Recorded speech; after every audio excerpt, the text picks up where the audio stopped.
So let's continue with the exciting new moon at the Hawaiian Islands.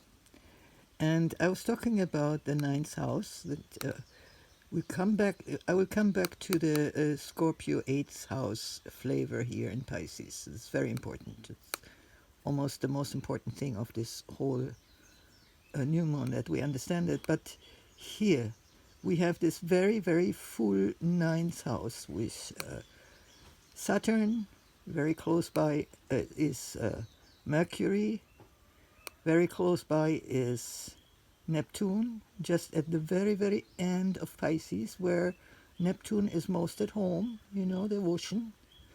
And then already in fiery first fire sign Aries, we have Venus, and also here we have the karmic aim. And it is together with Neptune. Very, very important. And you see here this is called conjunction, yeah? And then we have another big fat conjunction right here. You see that? And so the ninth house is equivalent to Sagittarius. And that is where we are developing ideals. And as still so much is here in Pisces, Neptune is just about very soon going into fire sign. I don't know if we'll start cooking there or what, boiling, and a lot of steam is going to happen. But anyway, right now still in his home sign. And so this ideal is very, very, very spiritualized. And with this spiritualized ideal that has so much to do with water, specifically salt water. And you may know that the tears that we shed in happiness or just being emotionally moved and in sadness, like me, I shed more tears in happiness than in sadness ever. I'm a Pisces, so it's my season here. The salt water is so like tears, and the tears is like salt water, and has such on a spiritual level. The salt water, including our tears from inside out, have such a tremendous cleansing effect. I mean, every water is cleansing. We know that, whether we drink it or we sweep our floors with it, we wash our laundry with it. It is, it's so basic. And, we need the water to be clean also, yeah, to be cleansing. Anyway, so here we have to form this ideal. And then what happens? We have here this conjunction between the midheaven. It's like the 12 o'clock of this whole, it's called a game, yeah?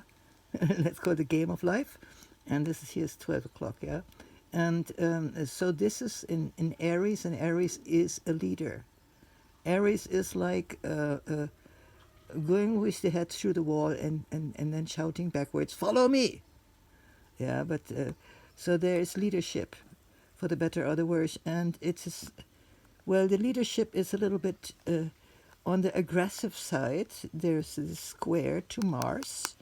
And Mars is in the 12th house, which is, again, equivalent to Pisces, and that's where we are processing karma. And here we have this big fat square. So there is kind of there's kind of conflict, yeah. Mars says, "Wait a minute, wait a minute. Have you made your homework? Do you have all your ideals like ducks in a row before you go to the most important part of all, and that is healing? How can we heal if we are not clean? How can we feel sane and safe in this world when cleansing is associated with something like ethnic cleansing? Think of that. How important it is, the whole subject of what is actually meaning to be clean.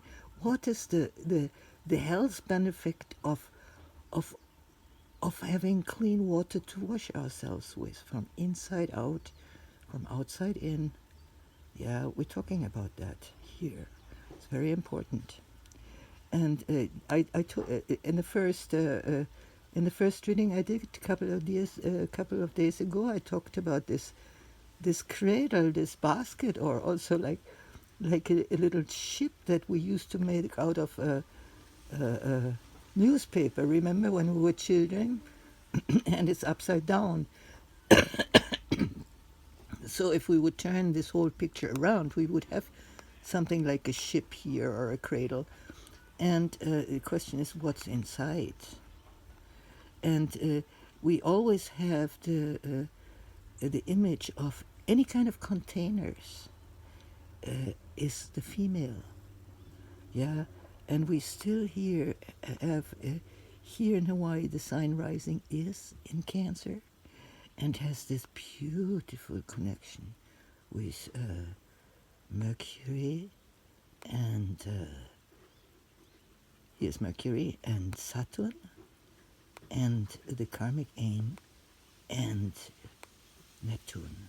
Yeah, and here he is a warrior for the best of ideals, the ideal of protecting motherhood as protecting the future. We have to protect our environment like we have to protect our bodies. For whom? For what? For the future generations. And this is nothing new. This has been talked about for a long time, but it is the basic mother wisdom that has to come into the forefront right now and here. And we are in the best place ever in Hawaii. So this is part number 2, and part number 3 has to come, but please listen to what I'm telling you.